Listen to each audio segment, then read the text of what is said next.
one advice to all the fellow aspiring founders. Don't die.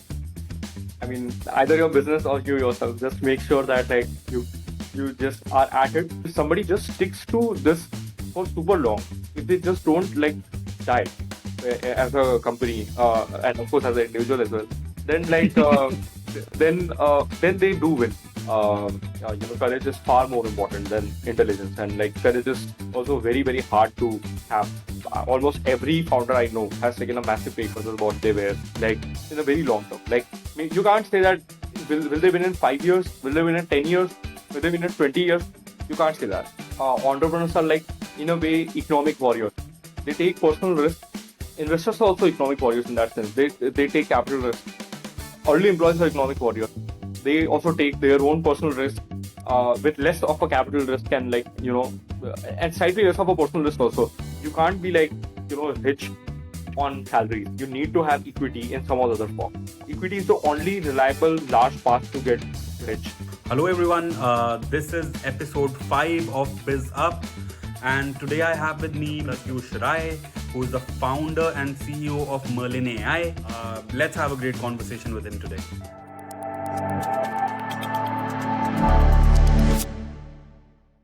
Hi Pratyush, how are you? Hi, Natik, I'm good.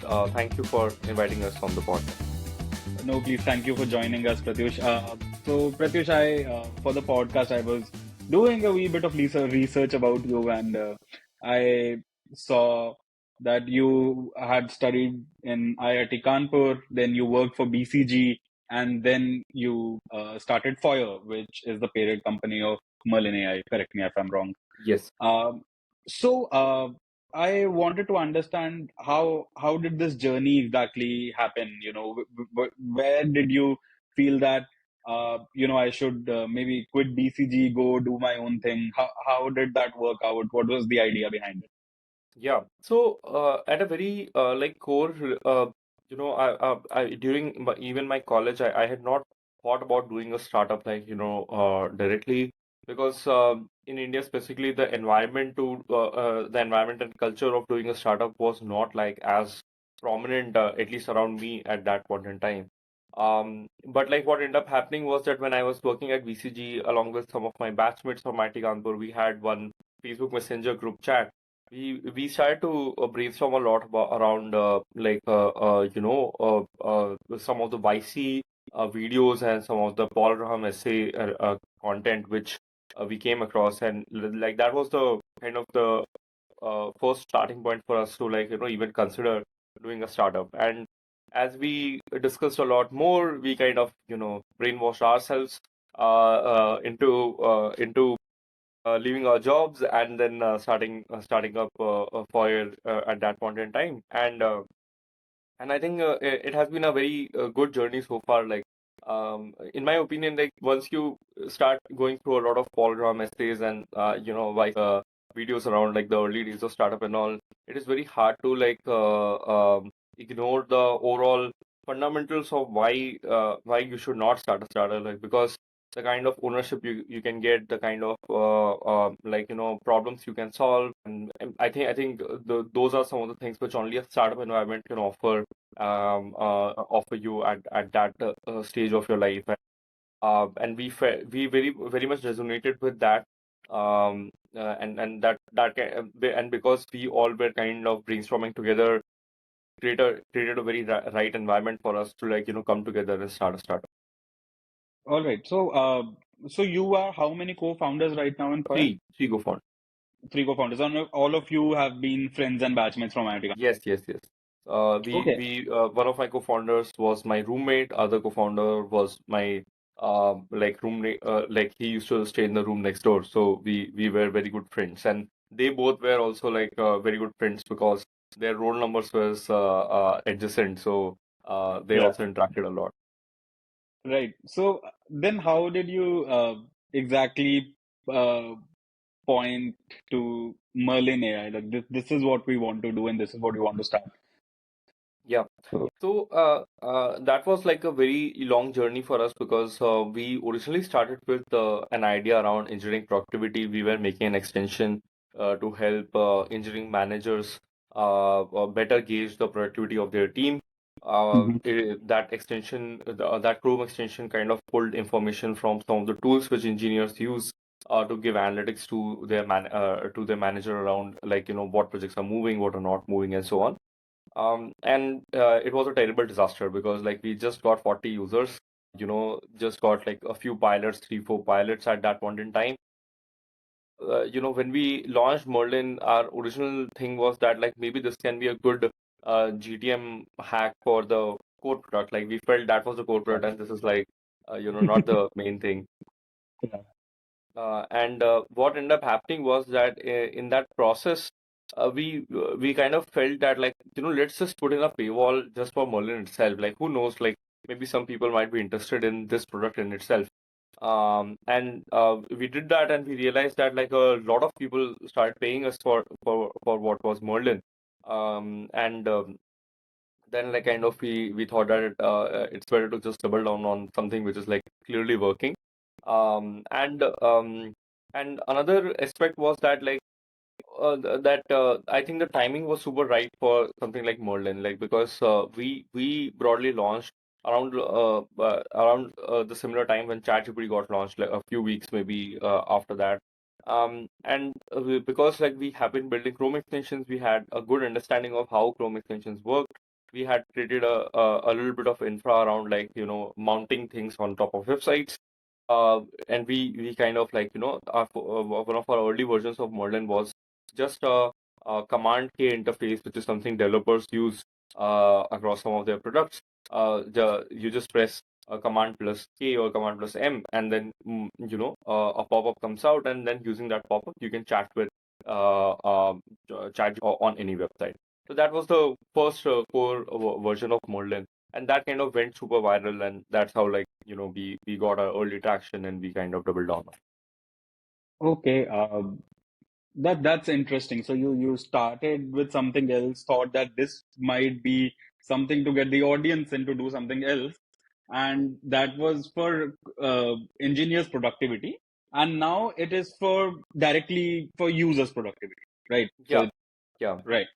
So I want to understand, like, so when you had this idea, you already knew that you were going to build it over GPT, and initially it will be a pop-up that will appear, and then you can interact with, let's say, a website or a document or anything. What is the like the win for us? Is it the yeah, UX of it, yeah, or is it the context awareness of the user?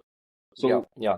So, the when we had just started, like, the core positioning was exactly what you were, mentioning, like, in the first part, right? Like that, there was a class of users who did not want to switch tabs. Like, let's say there is a user who does not like who is not good at, like, at English grammar, and, like, they are supposed to, like, respond to customer support queries.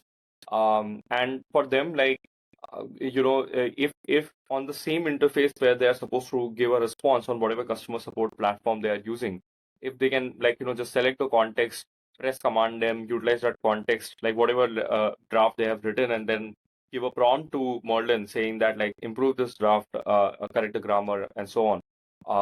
Then right in the same interface, they would get the response, and they can, go ahead and like, shoot that email or shoot that customer support message, right? So, for these kind of users who have a very high frequency use case of using AI, either for, like, writing responses, or for doing research, or so on and so forth. For them, like, that change of tabs was, like, a significant pain point, because if you have to do it, like, maybe 100, 200 times every day, then, like, every few clicks or seconds which is getting saved is very meaningful for you, right? yeah. So that was the core positioning at that point in time. And we had built a lot of small features to enable those kind of users. For example, we had built a feature to save prompts.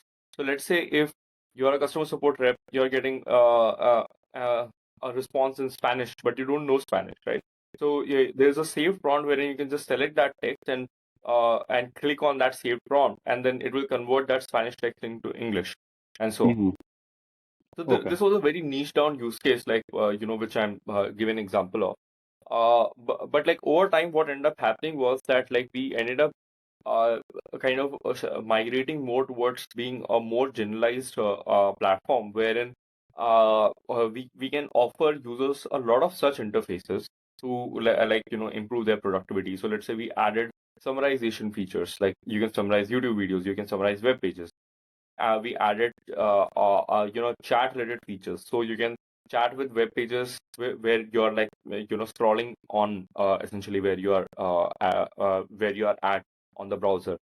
And then we added a lot of other capabilities around writing, an AI detection feature, which helps you detect AI content in your own writing and like improve that particular phrases, so that let's say if you're publishing in a blog and you don't want the blog to be flagged as a AI written blog or something like that, so you can use that AI detection feature to remove the AI pieces of content and so on. So right now, if you look at Merlin, like we have around 100 such different interfaces, like literally 106, 108 broadly in that range. And we have, along with those interfaces, we have also integrated almost all top models. So we originally started with just ChatGPT. Right now, we have around 20 plus models inside Merlin. And what it does is that it creates a new kind of user persona or a market for us, which is there's a class of users who want the best of the AI world, like in terms of all the interfaces which they can use to interact with AI, the core chat interface, chat with web pages, chat with docs, and so on. And they also want to have access to all the models in one like place essentially. Because, uh, not every model might be great for every use case. For example, maybe Claude 3.7 or 3.5 models are like much better for coding related use cases or for structured writing. But if you want to do a little bit more creative work, you might want to prefer GPT 4.5. Or if you want to like have longer context windows, you might prefer some models from Gemini and so on, right? So um, for the class of users who have this nuanced understanding about like what kind of models are good for what purposes, or they just want an access to all the top models in one place without like paying for five different subscriptions. For those class of users, Merlin is super relevant. And where another kind of benefit comes out like for Merlin specifically for these users is because we have aggregated a lot of these models and a lot of these interfaces in one place for more value centric users. We are like a very good option, because you can get Merlin subscription in like 15-20 dollars, or like for students and all you can get it for even slightly cheaper. And even for team plans, like you can get it for like $15, which is like way cheap in comparison to like all the other alternatives who are offering team plans and so on. So what it does is that it also creates a market for the value conscious users who want to use all the models, who want to use all the interfaces, but who cannot afford to buy 5 or 10 subscriptions across the board. Got it. So if uh, let's say that integrating these different models into one, giving it a different UX is probably one thing, right? And then there might be something that you are doubling down on, right? Like because you will also understand that otherwise anyone can really copy it, right? Uh, to just integrate the models together, put a UX to it. So are there like specific 2, 3 use cases which you think will exactly become the market where no one can copy you? For example, if tomorrow, for as OpenAI, I try to do native Chrome extensions and try to go full stack. Uh, what is stopping me from competing with Merlin in that case? Yeah. I think see, at a fundamental level, one very important new fact which has emerged in the world right now due to AI is that like product differentiations, specifically like core product differentiations, they are almost impossible to stand. Like this is not just true about us; it is also true about OpenAI for that matter, right? What you can't you can definitely steal away the Chrome extension angle. You can steal away the 100 interfaces which we have built, like the examples I was sharing. But what kind of things do stand in this kind of a market is something which is like either related to network effects, related to some specific kind of distribution insight, or related to brand, brand is also relatively weaker, but like it do sticks like it sticks for some time. So those are the real like kind of differentiations. And like if any company, like because we also had this a differentiation around Chrome extension, in because we kind of launched like around 2 years back. And for around for 6 months, 8 months, we did had the product differentiation, which was standing for a strong audience base. But like we realized that like it's never going to happen permanently. Even for OpenAI, for that matter, right? Like if you look at OpenAI today, a lot of their capabilities are like kind of copied away, like by Claude, by deep research, and Deeply. so on and Yeah. so forth, right? And like by publicity and so on. And like vice versa is also true. Like so, a lot of innovations which Claude did and which Perplexity did, OpenAI also copied them, like the search thing and so on. So at a very fundamental level, things are not going to stand like from a product standpoint. Like it's just gone. And for the markets where we do see things are standing in terms of in terms of the product differentiation, the penetration of like AI is not as deep, or founders is not as deep because of some or other constraints. So maybe that market is too small. That's why the larger players or emerging founders are not entering into those markets, because it does not make sense to like do so much effort for like, let's say, just 5 million or 10 million ARR markets. Or the awareness that this kind of a software market does exist is very low. So it might be like a 200 million business, but nobody knows that it's a 200 million business. So people are not venturing into it. So those are there's another angle that like that market does exist, but like the distribution to get to that point, like to that $200 million business, is extremely hard. So let's say if you think about something like Calendly, right? It's a fairly simple business from outside, but like if you have to grow into the kind of revenue scale which Calendly has grown into, it's going to be super hard because of just a distribution distribution complexity of doing something like Calendly right now, because of insane competition, cost of ads going up, and so on and so forth. So so one very fundamental like premise around like product differentiation, which most people have, I think that has completely changed in the last 2 years because of just the extreme reduction in cost of producing software. Yeah. So Pratyush, so basically what you were saying is that right now we are at a stage where so OpenAI AI itself is copying other people are copying Open AI, and then the rappers itself, like uh, they can always go full stack and they will again work on their model. So the defensibility overall in the space has really reduced, right? Yes, the And defensibility on the product side, the defensibility on distribution, on basically everything apart from product is still strong, and even inside product on network effect side, it is very strong. So let's say if when OpenAI says that they want to do something on memory, right, then that kind of aspect is super defensible, because let's say if the memory inside OpenAI is much stronger as compared to something inside Claude or Grok or something else, right? Then like people are going to want to chat more with OpenAI's interface versus anything else. In our case, because our use cases are relatively little different, it is not just in general about companionship and so on. So, like, we are also trying to solve for memory, but in a slightly different context, in research and writing context. But yeah, like at a very fundamental level, the network effects inside product still says, but network effects overall is much weaker in AI products as compared to other products, because there's a little bit of data network effects. There's not a lot of other kinds of network effects, like social network effects, like how you have yeah. on Facebook Meta or something like that. Got it. So, when it comes to Merlin, so would the differentiation eventually be that you will go more deeper on the product and more the particular use cases and try to solve that problem? Or will it be more dependent on how you eventually market it and the pricing that you have and the distribution channels that you will? Yes, Uh, I think it is going to be kind of all of the above, like essentially, because every way we can create more defensibility, we would want to go further in on those lines. Definitely, like, being super good at certain use cases which our customers resonate more. That is going to be very important. And apart from that, we have some leverages around like SEO, some leverages around like the way in which we market. We'll keep on doubling down on that so that we can scale further. At least at the scale where we are so far, those kind of channels have worked super well for us.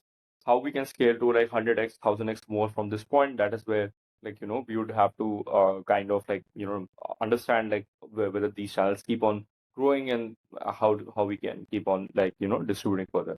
But yeah, like in defense, fundamentally we need to make sure that all of the areas which are available to us, we graded them. Yeah.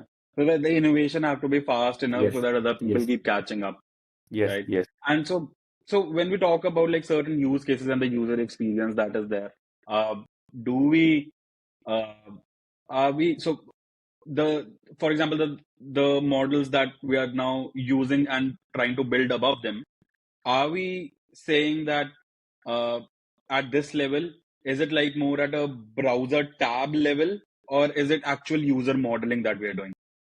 What do you mean by Uh, user model?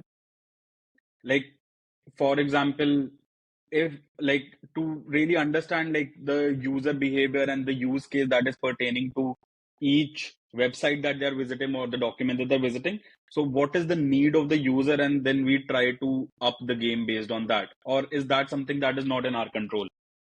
Yeah, so we don't like passively just take information from users like which website they're visiting and all, because that kind of violates their privacy also. The way in which our product works is that whenever user is on a particular website and they want that website's context to be picked up while they are trying to put in a query, they can like give us consent around doing that like via our chat with web page feature, and then using that context we will then scrape through the website's content, and then like will help user solve for their problems on that particular web page, right? And this also works not just on websites and web pages which are indexed on Google search. So a lot of the web pages on the internet are like probably more web pages on the internet are not indexed on search as compared to the ones which are indexed, because let's say if you're on a local network, local LAN network in your college, right?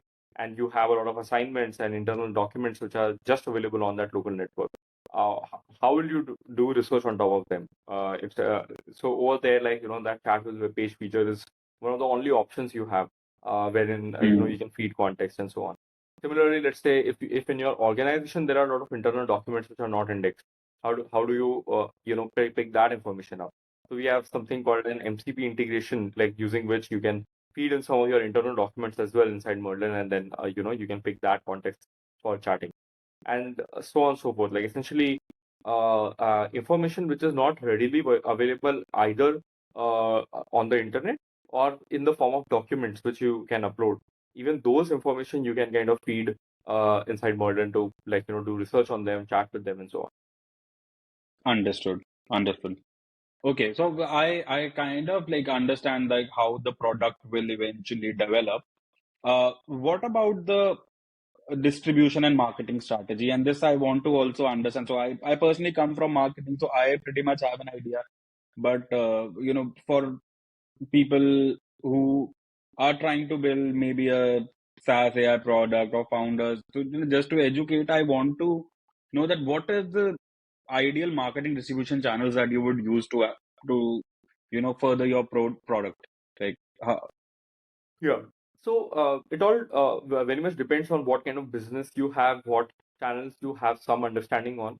In our case, like there are broadly three main channels. One is SEO. We get around like 1 million site clicks, visitors like essentially every month on SEO on average. Like it figures between 700K to 1.2 million. And we also do a lot of affiliate marketing. So a good chunk of our revenues are contributed by affiliate marketers. Uh, uh, then there is also a little bit of performance marketing, slightly shorter of affiliate marketing, which kind of contributes a good amount of revenue. So it's a combination of some of these channels.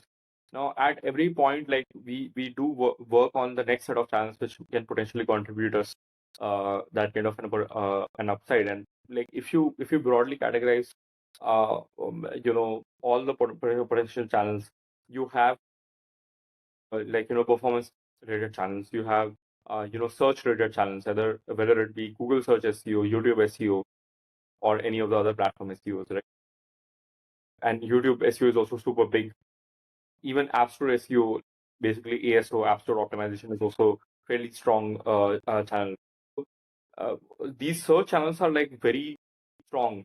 Overall, like if you are like trying to build a business for super long term, 10, 20 years, then it is almost impossible for any company to ignore these channels. And like you should invest as much as you can, as early as you can, because the moment they start working, they are super low maintenance at that point in time, and it will just keep compounding and keep giving you revenues without a lot of effort. Then so search channels are like also super important. Like we have cracked SEO in a very strong way. We are right now trying to crack ASO in a very strong way after like ranking. Um, then performance as a bucket, we have tried a lot of channels like Meta, Google, Reddit. Somehow, like for us, what has worked super well is like majorly Meta. Google has not like kind of contributed as much as we thought it would. But still, Meta and Google still have one of the best foundational platforms in terms of running performance marketing campaigns. Most of the other platforms, they don't give you the right kind of insights, and like sometimes we also doubt like whether the kind of clicks and leads they are giving are even legit or not. Like maybe bots might be clicking, or there might be click farms who are like kind of like exploiting. So our experience specifically on Twitter, Reddit, it has been terrible. Their ad platforms are ad networks are not as strong. So these are the like two broader buckets. Then apart from that, you have one entire category around affiliates, partnerships, and like co-branding, co-marketing kind of deals essentially. It is also a super strong bucket, and I think whether that bucket would work for some company or not, it depends a lot on your business context and all. But I think it is a very strong channel for any company to look at, because if you look at some of the massive growth stories, like even Wiz for that matter, right? And this kind of scale to an insane revenue point, like in just 2 years, probably hundreds of millions in ARR in just 2 years, right? So uh, for them also, a partnership as a channel was like one of the most important. And in our case, like a similar equivalent is affiliate marketing. So like that bucket is also something which kind of compounds a lot, and it is a very long term kind of our business building approach. Then maybe to some extent, one other core channel which when it kicks, it is insane. That is product-led growth. So essentially, if your product have certain features which naturally onboard other users, or which naturally leads to traction on some of the other three channels, then that set of features or that set of capabilities are super important for any company to double down. In our case, there are certain capabilities which are related to pure PLG kind of distribution approach, but at a very core level, our core product is not related to that. So that is where there's a little disadvantage in our category. But like if you look at companies like PayPal or companies like maybe OK Credit and so on, fundamental core product was related to like that PLG approach, Loom, Calendly. Fundamental core product is related to that, right? So those companies really benefit a lot out of that, forkit. And the last and probably the most important bucket of all of these is like word of mouth, right? So if word of mouth kicks in, then all the other channels are like like they're supercharged, because you might be running a performance campaign, but if you have a very strong word of mouth motion, and it is very easy to communicate what your product does to like next user, next user, and so on, then what it does is that like maybe you just onboarded 2 users on performance, then your CAC was super high on performance as a channel, but those 2 users ended up contributing another 4 users, because like the product is very viral naturally, right? So at a very fundamental level, if your product is like really strongly going to be able to create that word of mouth motion, and what that would mean is that the value prop is very easy to articulate, and it is very powerful. Like it needs to be something which is like a no-brainer to the user on why they should use this for something else. Then like that kind of really creates a flywheel for all the other channels as well. And then of course there is fifth channel on like cold, like essentially like sales, essentially, which we have not started doing to any meaningful extent. But like even in terms of sales, you need to have very strong like distribution insight around like what is the pain point, or what is the like right urgency or trigger point wherein you need to like really nail in terms of your messaging and positioning, so that your user is like incentivized to try it right now instead of waiting out, right? And lot many times what ends up happening is that your product is super relevant, but like it is not relevant right now. The person who's trying to solve a problem is like not looking at like that specific problem at this moment, and that's when the sales like approach is a little like not as good or as strong. But specifically if the product is aimed for enterprise audiences, then it does not matter, because enterprises are already slow moving. The kind of problems which are super urgent to them, they are like already relatively fewer. So you need to develop relationships, and you need to like kind of like have a very slow, long motion of how you can enter into those odds. So over there, like sales is probably the only major approach which you can get into. And then the last one can be like events and physical marketing and so on. Uh, Apart from that, of course, one other which I missed was like social media marketing, and like even the podcast which you are yeah, doing and so on. So all these approaches also like when they compound, it compounds massively. Now, there are so many channels, but what is relevant for a particular business at particular time, that is where it gets hard. And should you double down on one channel, or should you work on three channels? Those are the questions which are like very hard to address. But yeah, like if you have one specific channel which really works, just nailing that down has far more value as compared to like trying out all the 10, 15 different channels and like not leading anywhere. Yeah, agreed. Uh, when you said that you, for this product, you kind of knew that it has that initial virality that happened, and that's why you focused on doing this. So how did that happen? So let's say when you had your MVP there in place, uh, how what was the first channel of acquisition that you started? Yeah. So in our case, like essentially we just focus on some of the basic organic channels like Twitter and like Product Hunt and a few of these listing platforms. Now, of course, they are not channel per se. They are like just good for like getting some early users to try out your product. But what ended up happening was when we launched on these platforms, some of the other larger influencers, they ended up covering us, and in that process, we got like insane word of mouth like motion. So essentially, word of mouth was the core channel which kind of triggered our entire journey. And it got triggered because our original positioning was very simple.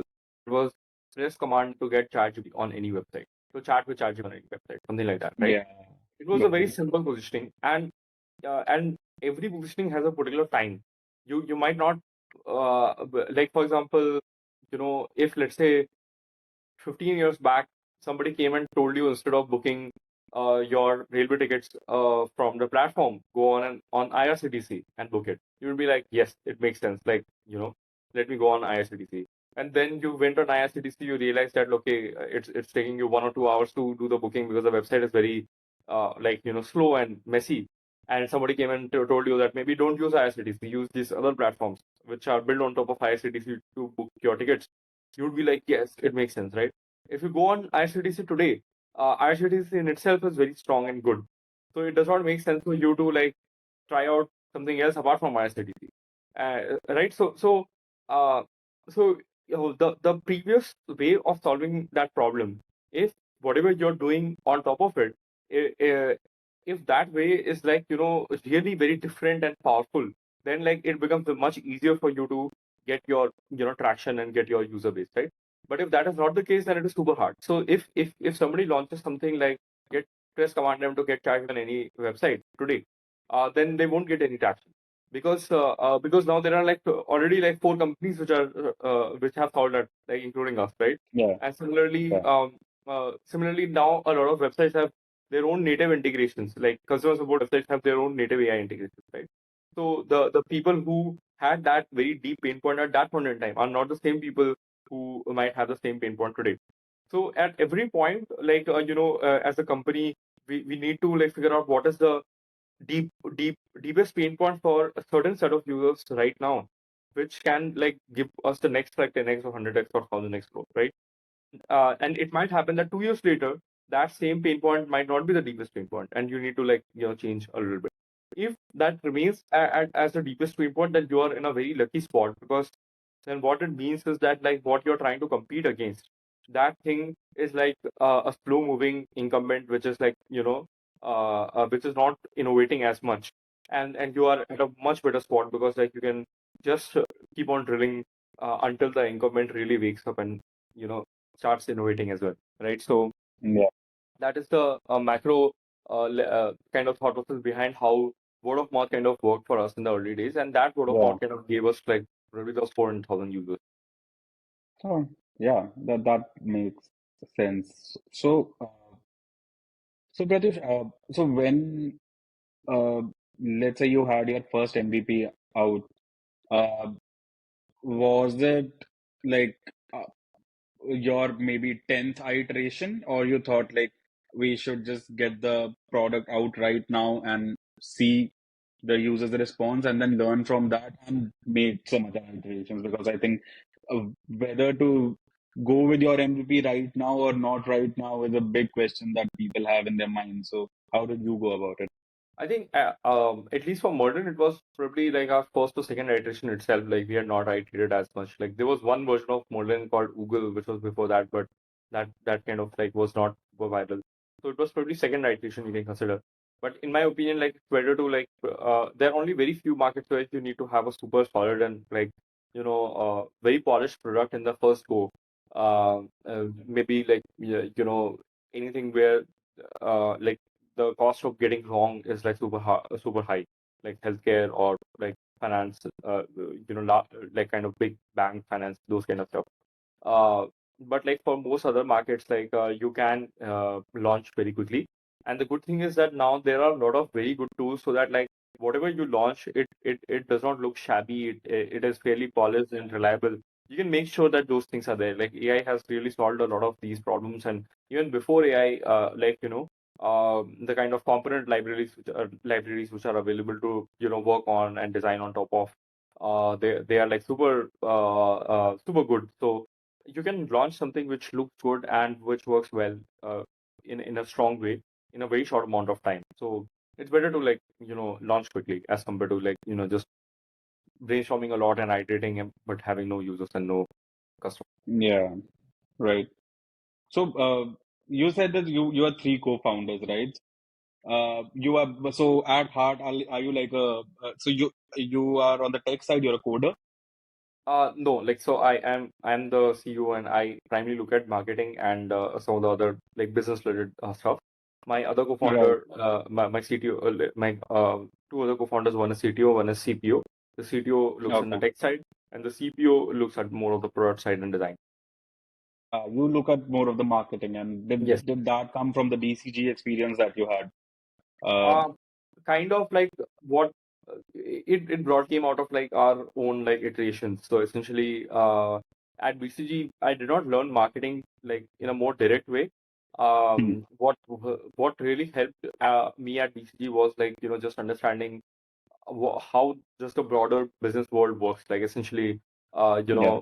when you look at a super large organization, how do they look to solve cost related problems? How do they try to grow revenues? And like how do they do performance management? How do they like kind of like ensure that bureaucracy does not kick in, or like if bureaucracy kicks in, then what kind of steps do you take? How do they move fast? Because like I worked at BCG during COVID time, like some amount of time before COVID and some during COVID. So like one of my clients had to move super fast in order to like survive during the COVID phase, right? So and what great leadership looks like, what great leadership, what like leadership looks like. So at least those kind of broader questions like BCG really helped understand, and kind of it gave a lot of confidence in terms of understanding that like most of the people who kind of run the show in large organizations and run the world, they are not like very different from us. Anyone can like take a shot, like so this is something which is also great about Silicon Valley in general. That like maybe an intern can end up starting something like Figma. Figma's founder was probably an intern at like I don't remember which company, but like he was an intern at one of the Silicon Valley startups, and like he ended up starting Figma later on, and like it and Figma became larger than the company where he interned, right? So those are some of the very big kind of like cultural nuances which you get to see in US very easily. But when you look at India, it is a little hard for us to have those examples. So at least in Yeah. BCG, what ended up happening was that when I look up to like some of the folks in my client's organization, in my organization, I kind of like realized that like they are not very different from us. And a lot many times like courage is far more important than intelligence in terms of like achieving what you are trying to achieve. And this is something which Peter Thiel and a lot of these Silicon Valley folks also end up talking about. But like you can see it like that, like courage is far more important than intelligence, and like courage is also very very hard to have. And I'm telling you, like I am a founder. I have already taken a lot of risk, but still, I sometimes feel that are we taking enough risk? Because like if you're not taking like a lot of courageous moves and lot of very well thought out risk in a sense, like something where we have deep conviction inside. It might not make sense logically or on paper, but something where we have deep conviction inside and we are betting very heavily on it, then like we would not get that massive outcome, right? So I think those are some of the broader learnings which I got from BC. Yeah.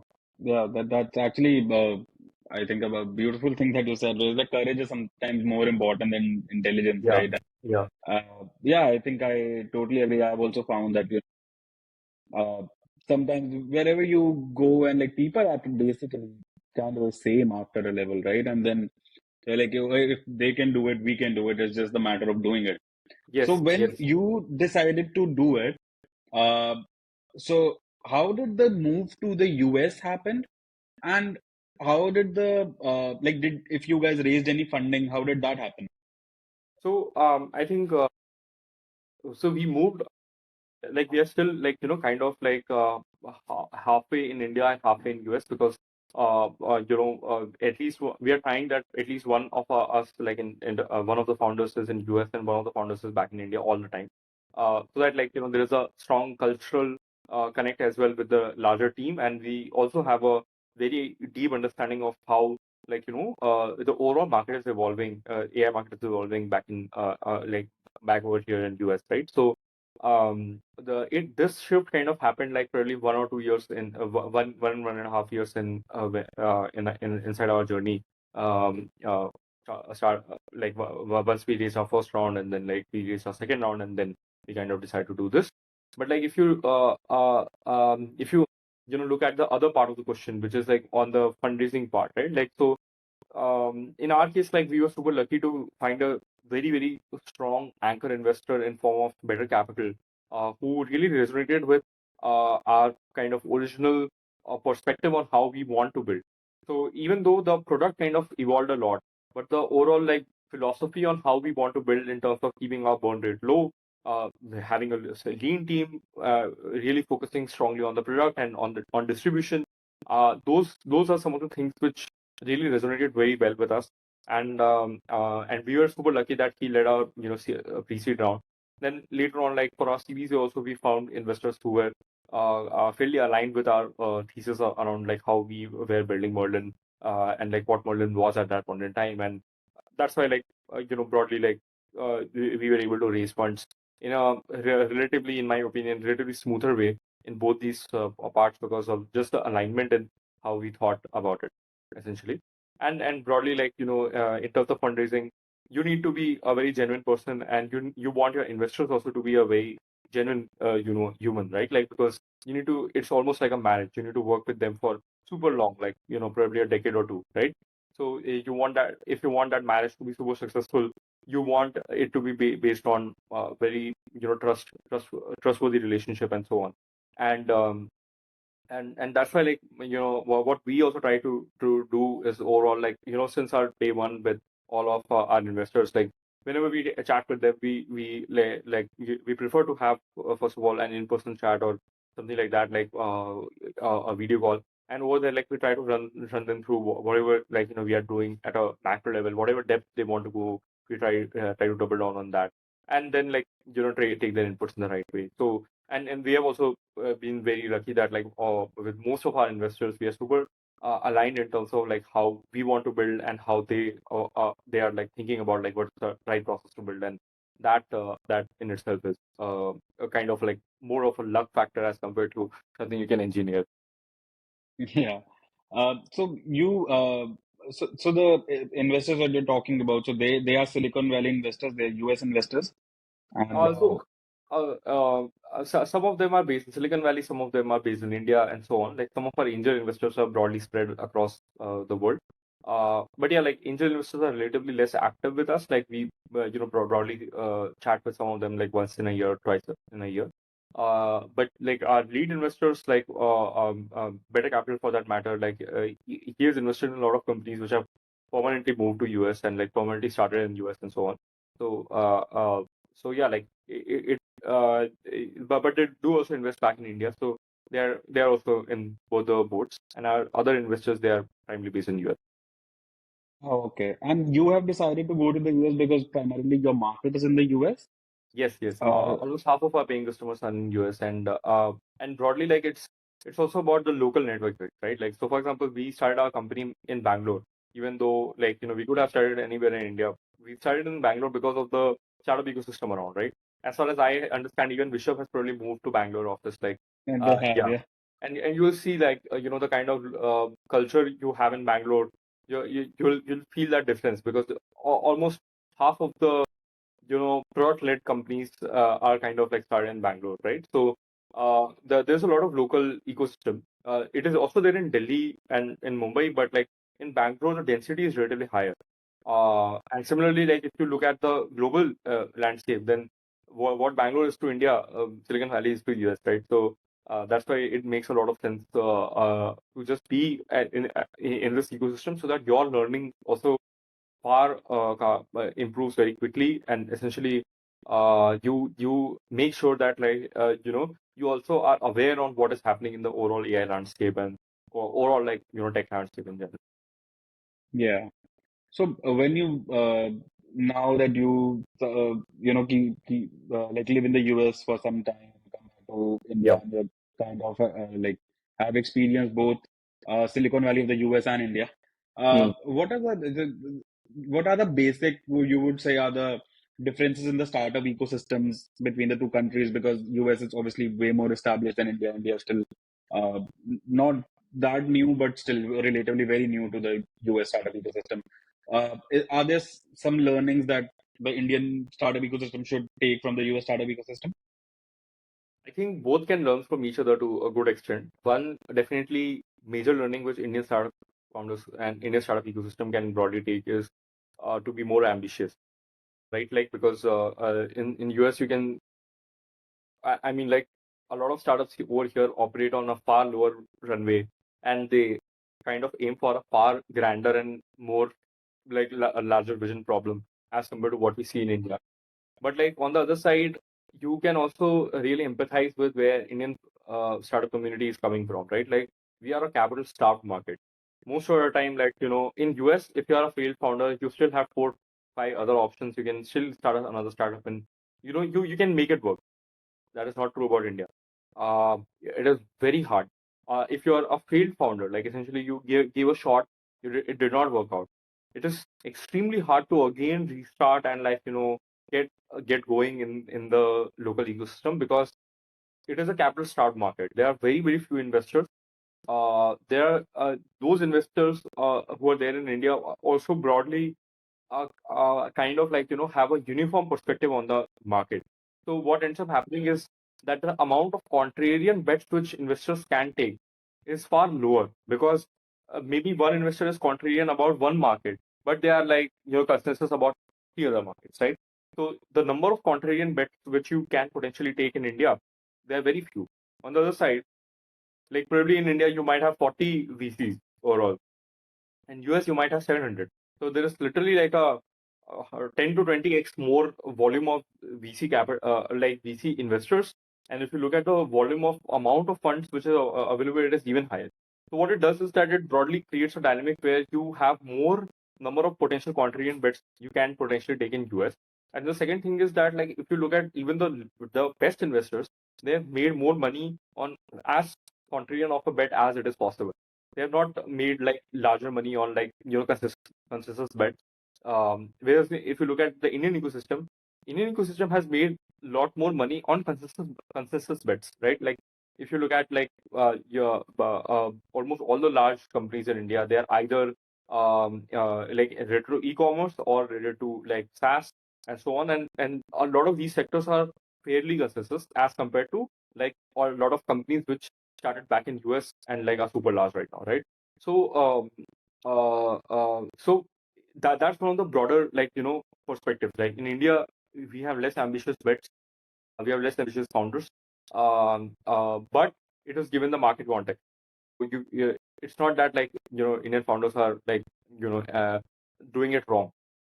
When you have a lot of clear opportunities which are consensus and right, maybe, like, going into that makes sense. But the downside is that your upside is going to be lesser. Yeah. You can't make a extremely large profitable business if your consensus and right.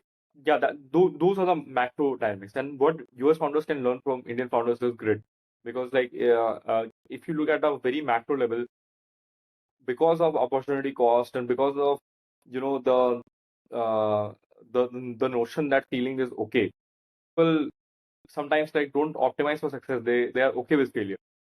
You worked on a startup for 1 year, 2 years, and you're like, it is not working out. Let's shut the shop and, like, go ahead. And that Yeah. that mindset is very like risky to have, because if you have that mindset, broadly what it does is that, like, it does not, like, drive you insane when things are not working out, right? Like, you need to be Mm. very much driven insane if things are not working out, because otherwise you won't, like, kind of like, you won't, like, really take those big swings or big like, moves in order to make things work. Yeah. And I think I think, at a societal level, yes, we as a society should, like, aspire to, like, make sure that feeling is okay for founders, because you can't control, like, success all the time. But, like, at a founder level, failing should never be okay, in my opinion. Like, because if Yeah. you allow yourself to fail, then, like, you are optimizing for failure. Yeah, you're not even, the moment there's one degree of stress which is coming in from the market, you'll, like, give in. And that is something which Indian founders are, like, far better suited. Like, I've seen a lot more journeys in India where people struggled, and then, like, they just survived somehow, and then it worked out. Like, if you look at Ixigo, for that matter, right? For a super long time, Ixigo was, like, in a very bad shape. Zomato, like, we forget that Zomato was not a food delivery business to start with. For 8 years, I think they were working on a different segment altogether, which was not working out for them. And then they pivoted into food delivery, and now the original company, which kind of they were inspired by, or they started together kind of broadly in food delivery, which was Swiggy, they ended up, like, beating them and came and did IPO, right? So, how many founders do you know in US who have done that? Like, you know, very, like, Mm. relatively very few, because everyone is just trying to optimize for opportunity cost, and that's why people don't take as gritty or perseverant perspective on their businesses, and they don't, like, just survive. Yeah. Yeah. That's a very interesting perspective, and I'm sure you must be aware of the startup debate that has been going on in India right now, where uh, uh, some government ministers have been saying that uh, Indian founders are doing gambling apps and they're doing food deliveries, whereas the Hmm. US and China are building technology. Uh, what is your take on this? Do you think it's again it ties back down to what we're talking about capital, the dearth of capital, or the ecosystem is not supportive, or like what is it exactly?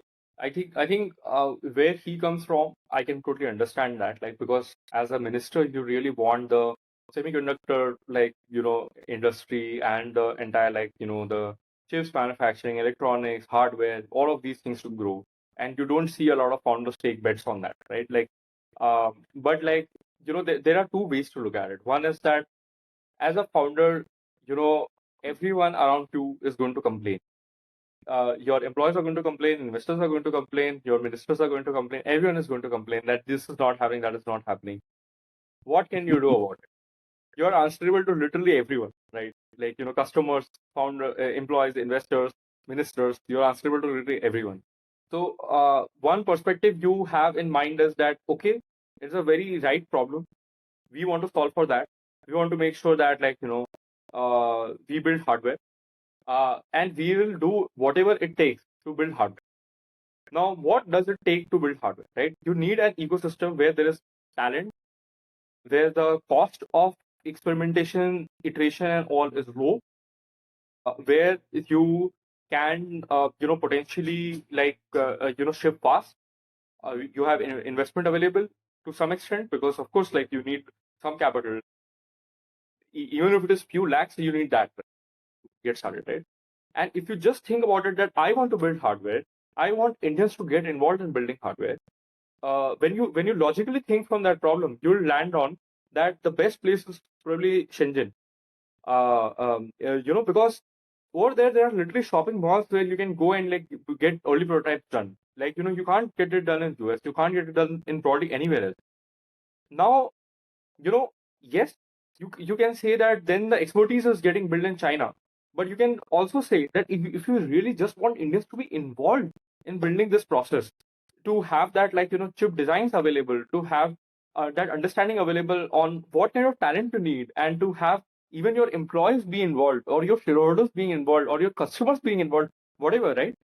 This is the probably the least if you look at that very chemical reaction, right? This is the least effort reaction which you can create. And Yeah. the market is not stupid. Market is not stupid at all in understanding what it needs to do in order to get something done in the right way, right? If the market really felt that the opportunity in India is perfect, market will immediately move to it. Immediately. You just completely remove taxes, completely remove all the license, completely remove all of it. Like, just make a economic zone where you can come and just build things and just forget about all regulations, right? Yeah. Why will market not come and do it? Like, Hmm. market is not stupid at all. Market is not stupid because market is decentralized. There's not one Yeah. unit which is one person who's thinking about like what needs to be done. It is all incentives which is aligning, right? Hmm. Nobody does anything in their life where their incentives are not aligned. I am not working at Merlin. I'm not selling a product, and people are not buying my product because their incentives are not aligned. They get some value out of it. That's why they are buying. I am getting some value out of it. That's why I'm working on this particular product, right? You are working in Wishup because you get some value out of it. Wishup is hiring you because they are getting some value out of it, right? Nobody in this world and in this market is stupid. Um, so like from a founder standpoint, complaining is not going to solve for it. Like, of course, I was a little like kind of like jittered when the statement was made because I also have seen the other part of the journey, like to some extent, where when you try to get your business registered on GST, your registration is delayed because somebody wants you to come and kind of you know give them something which you don't want to give them in terms of capital investment in their personal lives, right? But what do we do about it, right? Either I can compete with the politicians and try to get into that zone and try to solve for it, or I can like start a business and try to find where the market is heading and do a business. So I have to chosen this path, and I think in general we would all be better suited if we stop complaining and start acting for things which are in our control. As a business, as a founder, there are certain things in my control. As an employee, in your control, and as a minister, a lot of things are in their control. If they just work, if everyone just works on things which are in their control, we would just win, like as a country. Yeah. My job is that like the moment I find a strong opportunity which makes sense, we tap into it, we bring our country more towards it, right? A minister's job is ensure least corruption, movement in terms of like regulation, simpler regulation, clear regulation, and minimum required regulation and so on. If after doing all of it, businesses are not moving, then I would really be surprised because markets are not stupid. Yeah, yeah.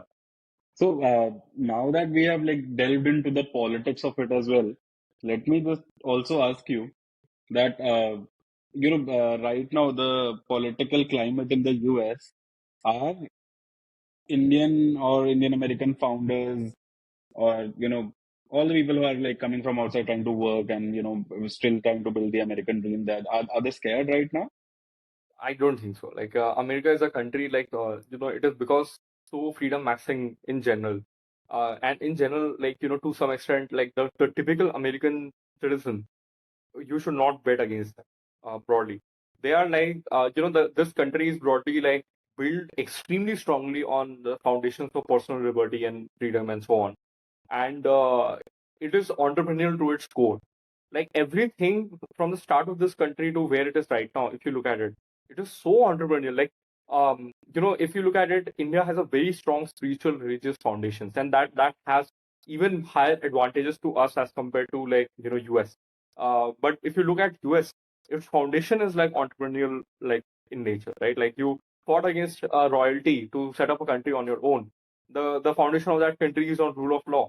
Mm. The foundation is also on capitalism, because like all the founding fathers and all, there was a capitalistic divide that kind of led them to fight against the royalty and set up, right? So it had a very capitalistic foundation established in rule of law, right? And that's why if you look at the macroscopic perspective, America is not going to do anything at a broader level, which fundamentally goes away from its capitalistic roots and capitalistic foundation. Um, and that's why when you look at it, the government also, the way in which it tries to act, it is all based on what is in the best interest of American citizens, American businesses, and broader capitalistic context. They might even at least internally there's never a compromise of rule of law, but they might compromise on the rule of law aspect with other countries, which is like something which was their principle. They are like backing out, so it is their prerogative. But like broadly, I'm like super fascinated by the way in which the entire society over here works, because it is freedom maxing, capitalism maxing, and not in a bad way. Like I think we what people do hate about capitalism is crony capitalism. But capitalism on its core, nobody hates. If people do hated capitalism at its core, then why do any student who is also very socialist at heart might want to optimize for a higher salary package during campus, right? Or higher salary internship, or so on, right? Like nobody at heart is truly capitalist. Like only people are capitalist the moment they have not entered into the free market economic system. We all want a Mm. just system. So if somebody is trying to like really exploit somebody else in order to maximize whatever returns, or then we will have a problem with capitalism. If somebody has a really unfair advantage because of the way in which the economy is trying to be rigged, or the political system is trying to rig economy, then we have a problem, right? And I think at a fundamental level, US is still like at a zone where there is a lot of free market capitalism at play. And if they just continue with it, like I think they'll keep on winning. Yeah. Okay. That's an interesting perspective. And like, since you're talking about capitalism, I would also want to address the question that like a lot of people think that entrepreneurs always make a lot of money. Do you agree that entrepreneurs make a lot of money, as much money as people think they are making? Is this the only way to get those outside returns while it takes a lot of time? But during those early years, are still entrepreneurs they making that kind of money that people think they are? I don't think so. Like if you broadly look at it, I mean, most of the founders in my network, they are like you know kind of not like making money which they could have made if they were like out there in their existing careers, right? A lot of them take massive pay cuts. Like we almost every founder I know has taken a massive pay cut versus what they were. Probably except one or two maybe, but almost 95% plus to 99% founders have taken massive pay cuts. Uh, Similarly, in terms of getting secondaries done, sometimes you hear in the market that founders are taking secondaries and all, right? Um, that also happens with a very small set of founders who have created a significant traction in the market that they can take secondaries.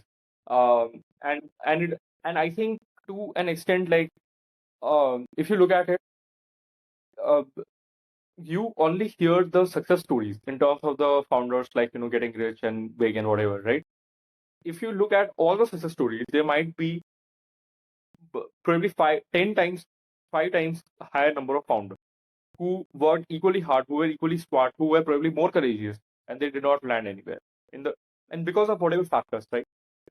In my opinion, one of my like kind of deep insights, like for myself in general, is that like if somebody just sticks to this for super long, if they just don't like die as a company, and of course as an individual as well, then then they do win, like in a very long term. Like you can't say that will they win in 5 years, will they win in 10 years, will they win in 20 years? You can't say that. But like they do win in the super long term. So if you look at typical, right?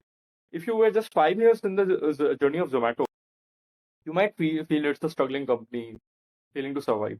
If you look at Ixigo, 5 years, maybe 10 years, struggling company failing to survive. But right now, like it's there, right? Like these two businesses are foundationally strong, and they are there, right? And that's why like I think the law of karma is real, that and universe does reward people who really strive super hard. So and who have the perseverance to trust the universe that like that like if we don't die, we'll reach the like milestone essentially, which milestone is over here building a large enduring useful business for the world, right? So um that is my inner insight. But like if you look at for every such founder, whatever reasons, there are a lot of other founders who have struggled and did not survive. And like how many people have so strong pain tolerance to you know keep pushing for so long? You can hear stories from founders of Ixigo that like there was a time where there was a massive cash crunch, and they had to request their employees to take pay cuts, and some employees left, a lot of them stayed, and like then like things really turned around for them. Zomato's like Dipinder Goyal, he was working at Bain. Like it is one of the most sorted career, like in consulting, right? Even Wishup's founder was probably at VCG, right? So if you look at it, like a lot of these founders, they have really put in stake their personal reputation, career, and start, and you need to hear so many like tanas from the society when you do it, right? Like so you need to like be in that failure mode, like wherein the society considers you as kind of a failure for a very long time. And then like suddenly things shift, and suddenly you are making a lot of money, and society starts like looking up to you and saying that all founders make money, but that is not the case. um Yeah. that is not the case, like overall. And I have seen when I see extremely capable people who need to shut their businesses due to whatever reasons, I feel really deep pain for them, like because it is extremely hard to like work on something for years and then shut the shop and then feel that you have nothing to show for such a long time when you had a fairly prestigious and like successful career before that. Well, that is the thing. I think to some extent we also forget that entrepreneurs are like in a way economic warriors. They take personal risk. Investors are also economic warriors in that sense. They take capital risk. Early employees are economic warriors.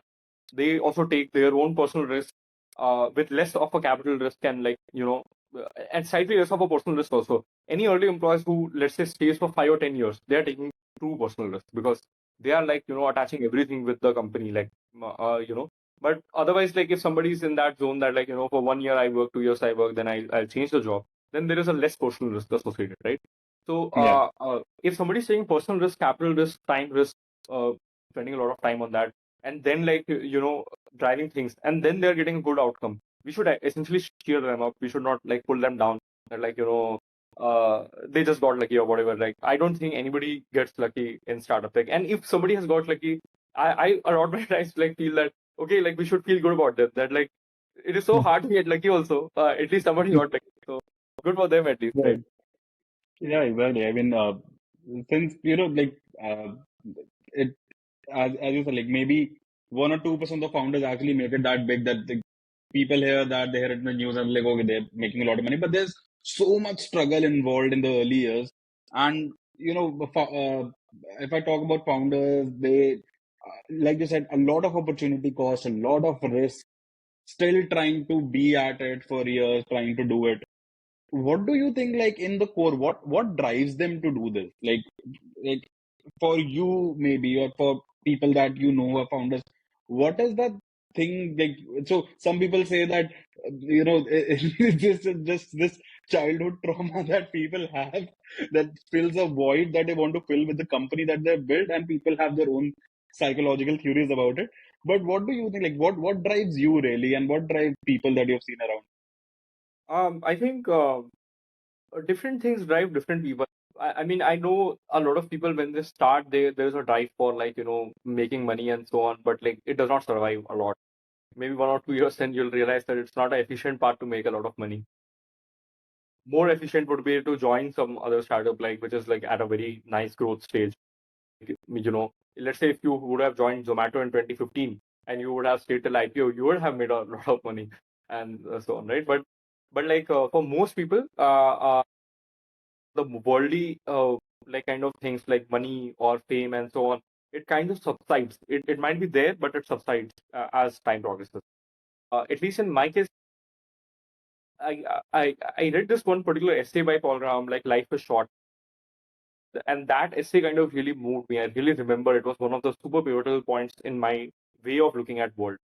I was also at that point in time reading a lot of Naval Ravikant's content, and like lot of many people might find that it's all like kind of like just inspirational, does not make sense. But if you just take it super seriously, so Naval Ravikant has this very interesting point that like you can't be like rich on salaries. You need to have equity in some other form. Equity is the only reliable large path to get rich.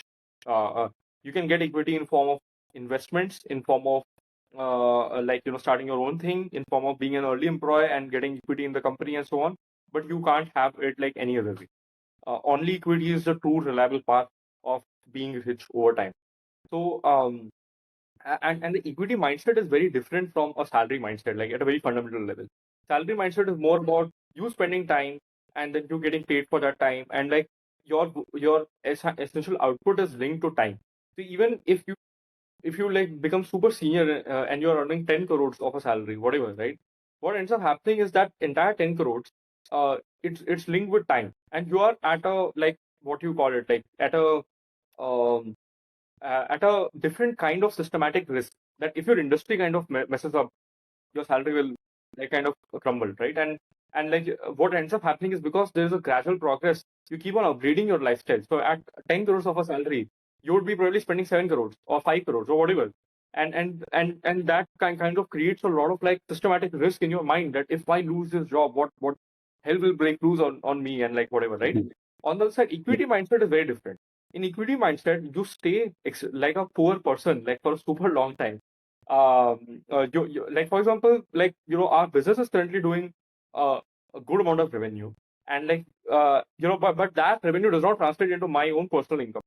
Okay, what it does is that I have not inflated my lifestyle in comparison to what most other people at my level kind of do, and because I have not inflated my lifestyle, my downside risk is very low. I have kind of like made myself like live in low means in a sense because of like the kind of salaries we take and so on, right? And and what it also does is that my entire focus is on equity growth.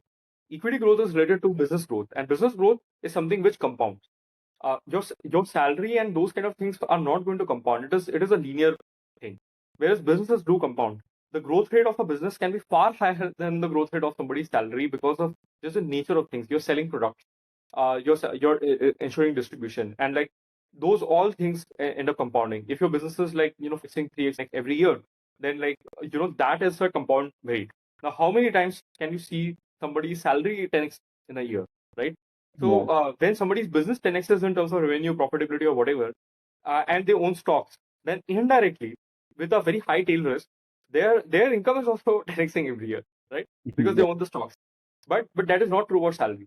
So if you look at the like core foundations of how free markets work and how capitalism works, and how human nature also works, right? In terms of like, you trying to upgrade your lifestyle and so on. You will realize that salaries are like poisonous.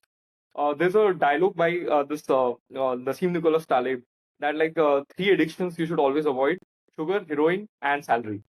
Because if you have these three things, what it will do is like you'll just feel a massive, like, what do you call, withdrawal symptom the moment it is taken away from you. Now Yeah. just think about it. Like, sometimes I think that as an employee, if you lose your job, you're crushed. If you take a pay cut and join someplace else, you feel a deep pain inside your, like, mind and body, right? And you feel that you're a failure in the society, right?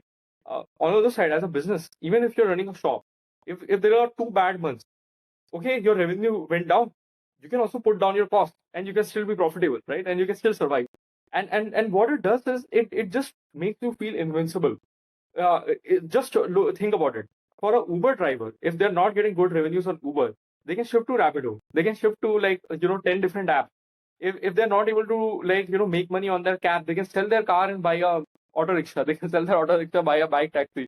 They can sell their if government is not allowing them to drive Rapido, they can go on and enroll on Zepto or Dunzo.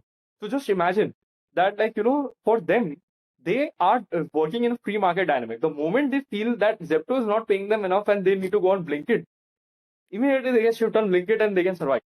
And that kind of freedom is something which, like, somebody at a 1 crore salary might not feel, who is not having job security.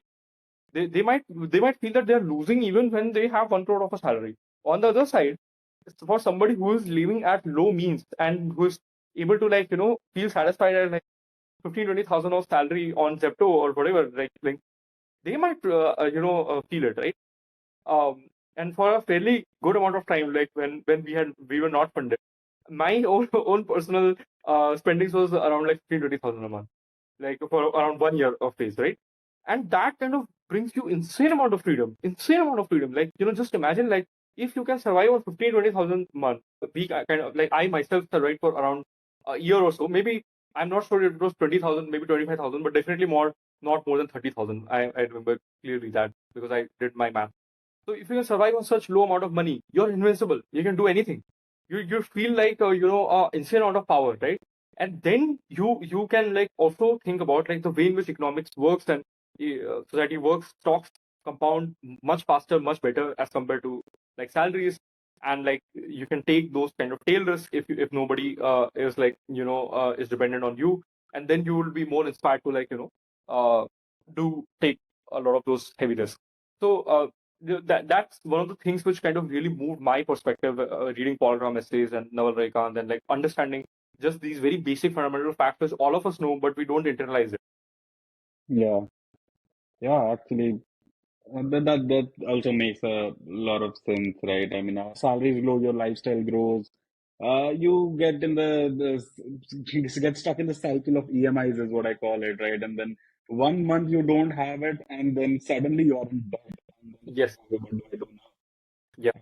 Yeah, I mean, I think that's a problem with every job that you do, and I think that is also the reason that a lot of shift is happening with the newer generations, where we are kind of going more into freelancing. Even if we are not doing our own thing, we are at least like maybe partially working for a couple of companies. Ne- Try to keep that flexibility with us, Yeah. and Yeah. yeah, it And I just think, helps. like, as an employee, one other thing which somebody can do is to just always make sure and gauge that are they upskilling, because skills actually do come.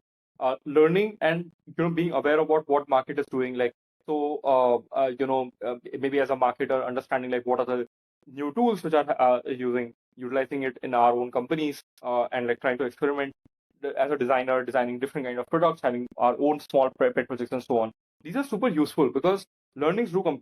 And, like, what it would also do is it would avoid you having that kind of tail risk, that if you're fired, if you're, like, jobless, you would, if your skills are strong, then you can very easily get another job, or you can do something of your own. But, like, if the skills are not there yet, then like, basically, if you're overpaid for your skills, like, to a very large degree, and your skills are deteriorating, which tends to happen in big tech environments, right? Like Google, Microsoft, and all. So people are grossly overpaid at times, and then maybe they were super skilled when they joined, but like 3 or 4 years or 5, 10 years down the line, their skills have deteriorated. And then that creates a very bad dynamic because you would not be productive for the society like if you're outside of that organization, and you would want to Yeah, avoid that kind of situation to come. yeah, that makes sense. Obviously, like upskilling and learning are, I think, the very important pillars of to continuously grow anyway. So like, Pratyush, like, are you the kind of a person who works like 12, 14 hours a day and like work nights and everything, or do you have like that what work-life balance sorted? I think the way in which we look at it is that for 5 days a week, we want to like really give our best. Like essentially, whatever amount of time it is required, whatever amount of like effort is required, we need to like put that in 5 days a week. We do have Saturdays and Sundays off at Merlin, and we kind of like were originally 6 days a week culture. We realized that people are not getting sufficient time with their family, and like they're burning out and so on. So we moved to a 5 days a week culture. And in my opinion, like if you just like more than the amount of time, what really matters is like are we like really putting in our heart and soul into it. And that is something which like I also try to gauge for myself, like and like everyone should gauge for themselves, that if they're not putting in their heart and soul, then what is it that is leading them to that kind of a zone. There might be certain internal blockers which are like not letting you do that. Like your exact work is not inspiring enough, or you're not interested in that particular skill, or you're not like interested in that particular market or whatever, right? And I think that unblocking is very important, which all of us have to do for ourselves, right? And if that is done, then you would want to be like spending like whatever amount of time, and like even when you're not like exactly working in front of a laptop, you would be thinking about that problem. You would be thinking like, okay, can I do this? Can I do that? You'd be like always in that constant psychological experimentation mode, and like trying to find for next ideas and so on. So I think that is the most important piece, and that is one of the areas where I am also myself trying always to like unblock myself. Like essentially, if there's a particular thing I don't genuinely enjoy doing, is it because there's a deep internal insight which I have that this particular product might not make sense, or feature might not make sense, or GTM might not make sense, and I am just not thinking about it because this I am not bringing this deep insight up, and I'm just trying to force myself into doing fake work, and that is really problematic, right? Like I think everyone inside an organization should like actively try to avoid fake work.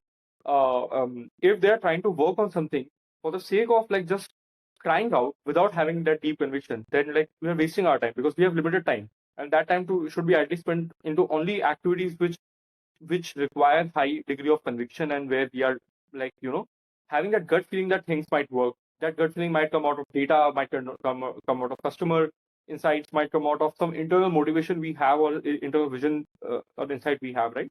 But like we need to like always spend most of our time on like gut feeling related items as much as and high conviction items as much as we can.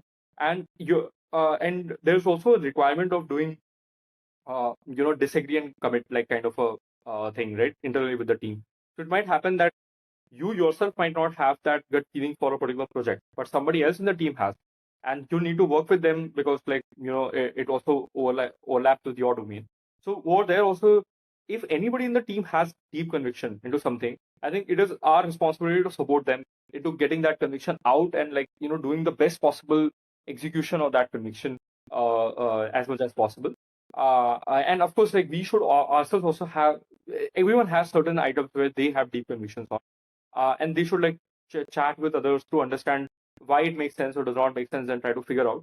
But like that's the macro things which I really do care about more as compared to spending time, because if those things are sorted, then like people do spend insane amount of time. There are some of my team members I've seen their transition, that there was a time where they're like not like very excited about work and just trying to do the bare minimum amount of work as much they can. And the moment like they got the opportunity to work on something which they really like, or they had deep conviction on, suddenly things like completely change. They are spending insane amount of time, they're super bullish and like excited about it, and then time does not become a barometer for either them or us to like gauge on. Yeah. And so there are very few times where you need to like execute on some boring tasks as well, where you had conviction, now it is working, and now just you need to execute on it. And I think at that time also we should not drop the ball. But at least for early stage organizations, like that situation tends to come a little later. So it is broadly fine. And you can always find like interesting things and boring. Like for example, maybe you started podcast inside Wishup, and at that point in time, it was super exciting. Now in future, like you're doing it repeatedly, and you might find certain parts to be boring. You can change your way. Like you can just change the questions you're asking. You can change the format. You can change whatever, right? And even you can find interesting insights in interesting ways of doing things even when they're boring, right? And that is the fun part of building a business, right? Like you can always have a new way of doing the same thing. Yeah, exactly. I mean, so we at Wishup are like, anyway, we are very fundamentally aligned on, never waste an hour, right? Just do real work in whatever hours we are putting in. That is the same thing we, feel that founders should have, and that's why we sell them virtual assistants. But take care of the work that so that you can focus on the right things. And and you have taken a BA from Yeah. Wishup, and so how is that going for you, if I may ask? I it is fabulous, and I have already like recommended two of my founder friends to try Wishup. Broadly, I think the this overall problem statement is very real. In my opinion, like almost every founder beyond a point, like if they can afford, they should take a VA. And the biggest reason is because like the kind of time unlock you can have, it is very important. And one of the things which I really like about overall Wishup as an organization is that you need VAs who really want to be honest about what they're doing, and who really deeply empathize with the founder in their work, right? So lot many times like the work which we kind of like give to our VAs, it is very repetitive. It is not like it is not lot many times inspiring directly to the VAs maybe.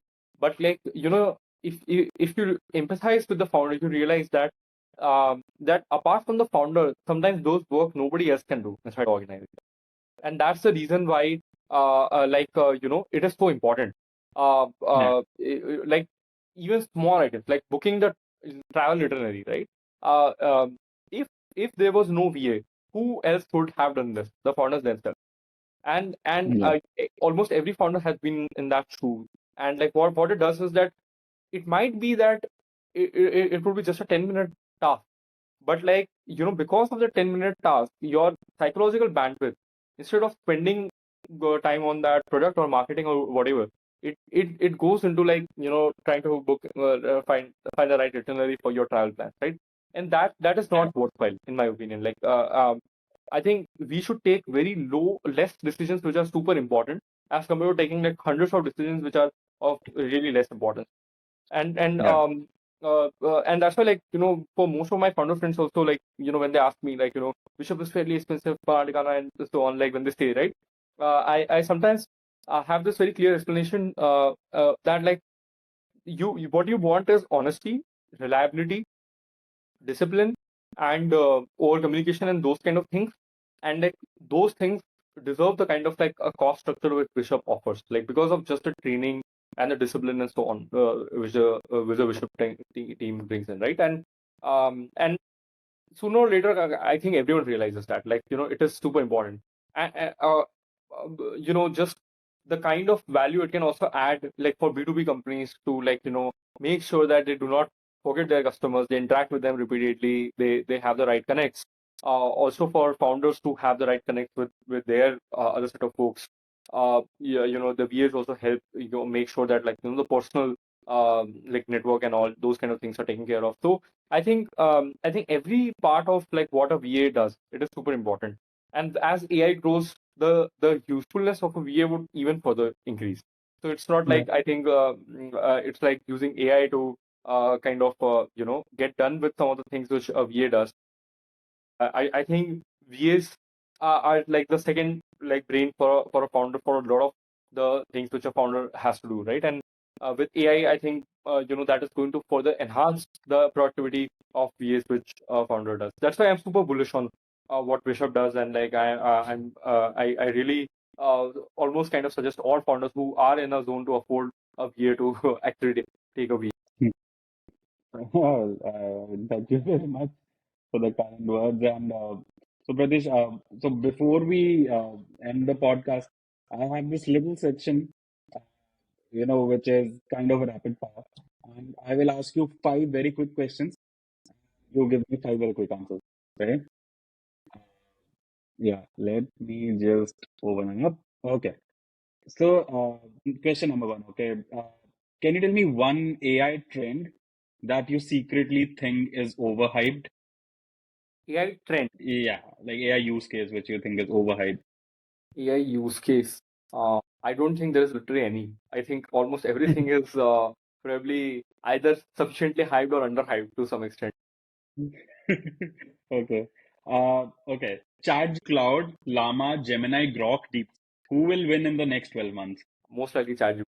Uh, would you rather have 10 million users and no revenue, or 1,000 customers paying $1,000 a month? 1,000 customers paying 1,000. Yeah, okay. Business focus. I like that. So what's something you believe about the future of AI tools that would sound insane to most people today? AGI is kind of real and it is coming. It is not a hype. Like I think it is fairly real. Yeah, agreed. So last question. One advice to all the fellow aspiring founders. Don't die. I mean, either your business or you yourself. Just make sure that like you just are at it, and I think you will win. Yeah. All right. Pradeep, you did really well at the rapid fire also. I had a lot of fun. I think this is the longest podcast that I've done because the conversations is getting, we're getting better and better. I had a great time. Thank you so much for being busy guys. Uh, Thank you, Nitik.